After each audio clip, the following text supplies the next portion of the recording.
Hello and welcome back for my Mandalorian Season 2 finale review, and what an episode. So it starts off with the Mandalorian, who we know is on this quest to rescue Grogu from Moff Gideon. And what an unexpected ending this was for this episode. So basically it starts off with Din Djarin, Boba Fett, who gets some help from Bo-Katan and Koska Reeves.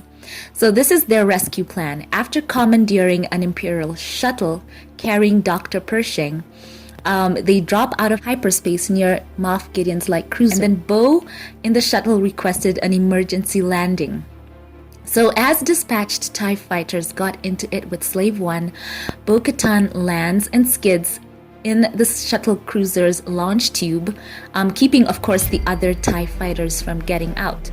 So Bo-Katan, Koska Reeves, Cara Dune, and Fennec, who are just the girl team up that is so fantastic, they hop out of the shuttle and they create this big diversion, and they move through the stormtroopers, basically mowing them down with such finesse, and Mando slips out under that cover to find Grogu.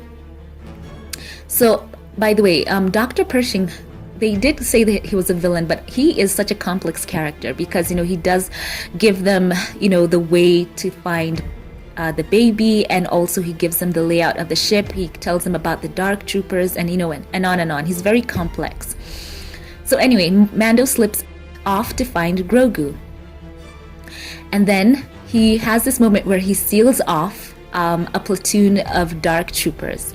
And then he ends up fighting one, and I was thinking, oh my gosh, there was this moment where I thought, is this it for him?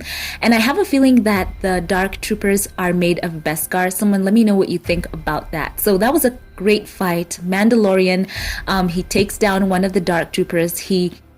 And he finally sends the rest off into space in the most fantastical way ever. And then you think, oh, at least he's gotten that part of the deal done. By the way, I also love how Din Djarin is so skilled as a fighter. I loved how he bested that dark trooper by driving his Beskar spear through it and wrenching off, its head. And of course, he sucked the others out into space by opening the airlock. So that was so cool. So meanwhile, the ladies are just mowing down the troopers, and then they arrive at the bridge. And we know the whole time that Bo-Katan, she wants the dark saber. She needs it if she is to reclaim the throne of Mandalore and rally all the clans around her. So she's there, and of course the empty bridge, and she's wondering where Moff Gideon is. She needs to fight him to claim the saber. So at the same time, we cut back to the Mandalorian, and he sees that Gideon is actually with Grogu in the cell, holding the kid at, dark saber point, I guess. And after some back and forth, Gideon has this moment where you think he is only seeking to study the child for scientific purposes. Of course, we know there is some dark, nefarious plan, but he wants the kid for his, of course he wanted the kid for his blood, but he didn't say that to Din. So he says that he will give Din Djarin the kid if he will just leave the ship. And, Mando agrees, but then Gideon reneges on the deal as soon as Mando turns his back to him to pick up Grogu. And then this amazing duel ensues. Darksaber versus Spear of Pure Beskar, the only material that Bo-Katan points out earlier that the Darksaber cannot cut through. So Mando winds up knocking the Darksaber away and gaining an upper hand. And, he spares Moff Gideon's life, to the surprise of everyone who's watching. But I think that, Giancarlo Esposito, he's such a great villain in this show. I would not want them to do away with him. So I'm glad that they kept him alive. So interesting. Now Mando walks back into the bridge, triumphant. He's basically wielding the Darksaber, and you should have seen the look on Bo-Katan's face. The macro expressions were like, what? So Moff Gideon is happy about this because he knows that this will bring conflict, because Bo-Katan needed to win it back from him. Otherwise, she's just some kind of a usurper. She does not deserve the throne. And now he hopes to see Mando face up against them. So as they're going back and forth in that moment where, Din is basically just saying, take the saber, I yield. And Moff keeps pointing it out to them that it doesn't work like that. Because he says she has got to beat Mando in combat for it. So they're going back and forth in that moment, and then some kind of alarm goes off, redirecting their attention to the more pressing matter that the Dark Troopers have made it back onto the cruiser, and they are marching towards the bridge. So they're checking through the monitors, and they are, they're going there, and they begin hammering at the door, crimpling it bit by bit. So Mando and the others get into position. They are ready to take them down. But then, this is the most amazing moment. An X-Wing appears, and as everyone's thinking just one, that moment happens. The monitors show a robed figure masterfully wielding a lightsaber, slicing and dicing his way through Dark Trooper after Dark Trooper, basically mowing them down. And my heart I just had such a rush of excitement as I was watching, and I knew it was Luke Skywalker. So I've got to get to know more about that. Did they have Mark Hamill come back?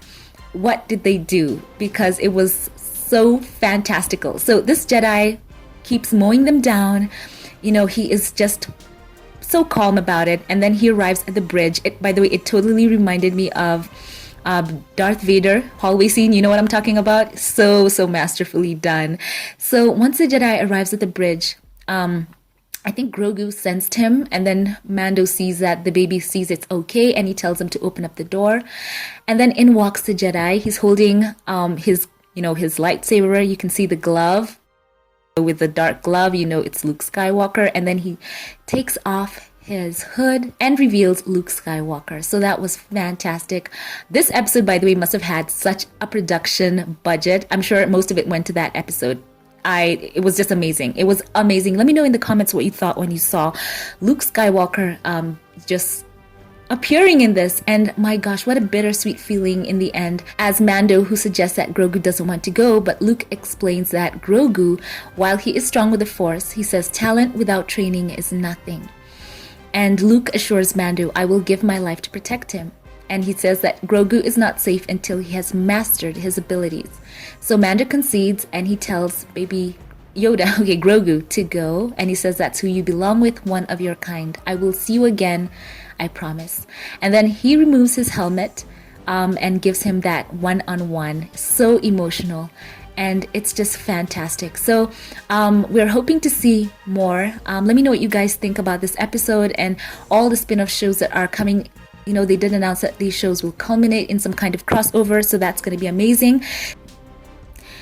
So quickly, back to the episode. It looks like we also have the confirmation of a Boba Fett show, and we have its name, The Book of Boba Fett, coming next December, and it looks like he will be taking over the criminal enterprise on Tatooine.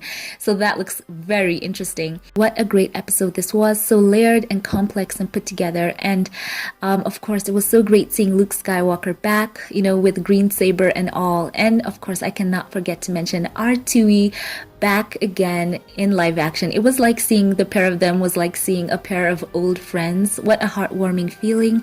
And let me know what you guys think about Mando and Grogu being split up. They had become such an iconic pair, and it was so emotional seeing them being split up, and I wonder if we will ever get to see them together.